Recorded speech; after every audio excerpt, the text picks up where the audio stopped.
안녕하십니까 여러분. 고사성어 36번째입니다. 여러분, 옛날에는요 70수 살기가 굉장히 어려웠습니다. 왜냐고요? 많이 산 사람이 5, 60. 그래서 환갑이라는 거 있죠. 회갑. 갑이 돌아오는 것. 내가 태어난 것이 다시 한번 60갑자를 돌아서 다시 돌아오는 해. 61년 되는 해의 환갑. 이것이 인생의 큰 잔치였습니다. 그런데 거기에다가 10년을 더 살면 이 사람 진짜 신선 같은 장수를 했다고 믿었어요. 그래서 옛날에는 인생 70 고래희라, 인생은 예로부터 70을 살기가 드물었다라는 말에서 70이라는 말을 고흐이라고 합니다. 우리가 그 70대에서 여행 가시는 분한테 자식된 입장에서 선물을 합니다. 아버님, 어머님 70까지 사셔서 감사합니다 라고 하면서 겉봉에 뭐라고 쓰느냐? 우리가 모두 기뻐한다. 기뻐하는 데 있어 부모님의 70 인생을 기뻐한다 라고 하면서 70을 고희라고 합니다. 그래서 우리가 고희연이라고 그러죠. 70이 된 사람들이 잔치를 벌이는 걸 고희연이라고 그래요. 얼마나 멋있습니까, 여러분? 세상에서요, 누군가와 인생 7, 80을 같이 그림자 드리울 수 있다는 것 참으로 멋집니다. 나 홀로 그림자와 둘이 더불어 하나가 되는 것보다요, 그림자까지 넷이 돼서 같이 걷는 건 너무 좋잖아요. 어느 공원 걷다 보면 나이 젊은 사람들의 껴안는 장면보다 더 아름다운 장면이 70 되신 두 노인 내외분이 걸어가는 모습입니다. 그때까지 인생의 역정이 왜 없겠습니까? 그런데도 불구하고 믿고 드리우는 그림자, 참 아름답죠. 오늘 인생 70은 옛날부터 드물었다라고는 데서 70을 가리킬 때 고이라는 말에 대해 유래에 대해서 한번 알아보도록 하죠. 물론 이것도요, 시에서 유래했습니다. 그러면 낮자 공부 먼저 해봐야 되겠죠? 같이 보겠습니다. 예고라는 자입니다. 이건 너무나도 쉽게 만들어진 게 10십의 입구잖아요. 그죠? 지금 무슨 얘기냐? 10대씩이나 할아버지, 그 할아버지, 그 할아버지 이렇게 10대씩이나 입에서 입으로 전해져 내려온 옛날 일이다 해서 옛고자입니다. 그쵸? 그래서 선조고라고도 해요. 우리가 고대 그러면 옛날 옛적을 고대라고 그러고요. 고목 그러면 아주 오래된 나무예요. 말라서 죽는 고목은 이 앞에 마를 꽃자가 있겠죠. 이 앞에 나무목이 들어옵니다. 나무가 오래되면 마른다 해서 마를 꽃자죠. 그렇게 고목이고요. 이 고목은 아주 오래된 나무. 우리 그 느티나무나 이런 것처럼 마을 어귀에 있는 큰 나무를 이야기하겠죠. 지금 보니까 어때요? 예고자는 정말 입에서 입으로 전해져 내려오는 구비문학 같은 거죠.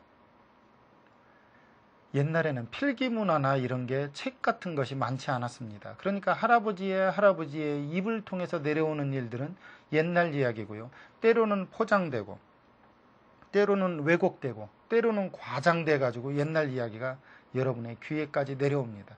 이것을 우리는 옛날 한 옛날에 이러면서 했단 말이에요. 그걸 딴 말로 고대라고 그러는 거예요. 고대. 이해됐죠? 그러면 다음 글자 한번 볼까요? 고희니까 당연히 희자가 나오겠죠? 회의자 한번 알아보도록 하죠. 같이 보겠습니다. 벼화 옆에 발할 의. 너무 재밌는 건 옛날 사람들이 농사를 지면서 즉 곡식이 바라는 만큼 그 해 생산되는 일은 드물었다 해서 드물의자입니다. 너무나도 재밌는 건 곡식은 많아도 드물다고 느끼는 거죠. 왜냐하면 곡식이 우리가 소유하고 갖고자 하는 식량 문제는 많아도 많은 게 아닙니다. 늘 부족하죠. 옛날처럼 북풍우가 불고 눈사태가 나고 천재, 인재가 많았던 당시의 상황으로 보면 곡식은 굉장히 중요한 한 해 살이입니다. 이것이 넉넉하게는 드물죠. 그래서 곡식이 바라는 만큼 수확되는 경우는 드물다. 드물의. 그래서 우리가 응용 단어를 보니까 희귀하다. 어떤 일이 참 희귀하다. 드물어서 진귀하다 이 말이고, 그 다음 희소 가치가 있다. 희소. 드물고 적은 걸 희소라고 합니다. 여러분, 어떠한 일이 바라는 만큼 이루어지는 사람이 있나요? 없지요. 왜냐고요? 바라는 일은 한이었기 때문이에요. 그런데 바란 것보다 넘친다라고 믿는 사람들을 보면 조그만한 일에도 감격을 합니다. 여러분, 사랑은요, 감격이지 바라는 게 아닙니다. 통장이 아닙니다. 서로의 통장에서 뺏쓰는 돈이 아니라 서로에게 채워주는 물길 같은 겁니다. 여러분, 만약에요, 뺏쓰기로 치면 금방 바닥이 날 겁니다. 그런데 채워주기로 치면 한없이 채워줄 수 있습니다. 너무나도 아이러니컬한 건 사람은 받는 것보다 주는 동안 더 행복할 수 있다는 거죠. 한번 해보십시오. 그런가 안 그런가요? 그러면 이것에 대한 문장 알아보고요. 그 다음 시 한번 알아봐야 되겠죠. 같이 보도록 하겠습니다. 같이 볼까요? 고의, 예로부터 드물다 라는 뜻으로 인생 70의 나이를 이야기하고요. 이 시는 중국의 3대 시인 중에 하나인 두보의 곡강이수라는 시 중에서 이 부분에 나오는 겁니다. 7원절구로 7자씩 되어 있는 시죠. 인생 70 고래이라. 인생, 사람이 나서 70까지 산다는 것은 옛날부터 드물었다, 이런 뜻입니다. 그래서 수식 구조가 이렇게 된 거죠. 옛날부터 드물다, 이렇게 돼 있는 거죠. 야, 여러분, 요즘은요, 인체니 생명과학이니 세포 분열이니 뭐 굉장히 발달이 돼 있어요. 그래서 인생 70쯤 산다는 건 그저 큰 병이었거나 교통사고, 재난이 없으면 어느 정도 산다고 믿습니다. 그런데 옛날 70까지 산다는 건 드물었죠. 그러면 두부가 이 시를 지었을 때의 심정 한번 보도록 하죠.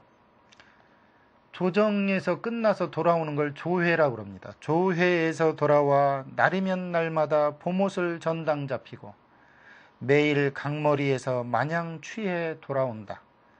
술값 빚은 보통으로 가는 곳마다 있지만 사람이 70을 산 것은 옛날부터 드물다네.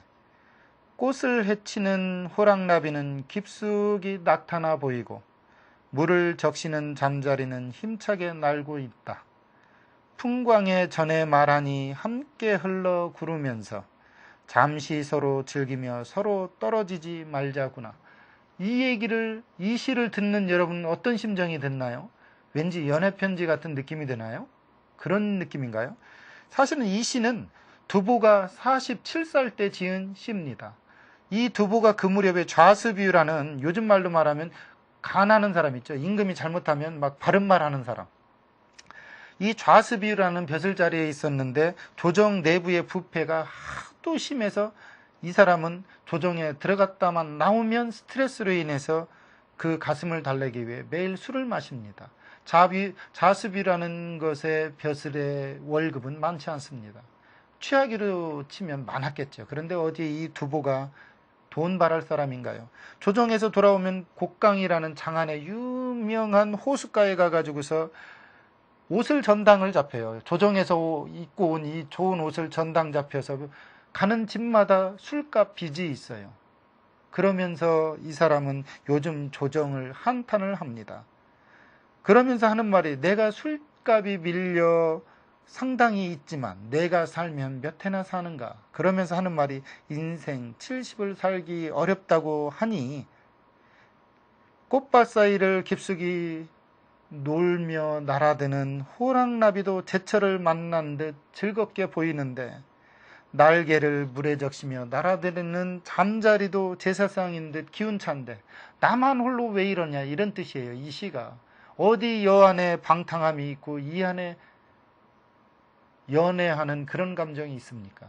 세상을 한탄하는 겁니다. 그러면서 하는 말이, 우리 함께 자연과 더불어 흘러가면서 잠시나마 위로하며 즐겨보세요, 이런 말입니다. 조정이 나를 흥겹게 하지 못하니 자연 풍광이나 읊으면서 내 기분을 돌려보리라고 하는 두보의 심정이었습니다. 이 두보의 시에서 70이라는 말의 별칭으로 고이라는 말이 생겼고요. 20이라는 말은 약관이라는 말이 공자 때문에 생겼죠. 30은 이립이라는 말로 생겼습니다. 이립, 스스로 자립해야 된다는 얘기죠. 40은 불혹, 40이 되면 의혹됨이 적어진다는 얘기고요. 50은 지천명이라고 그랬습니다. 지천명.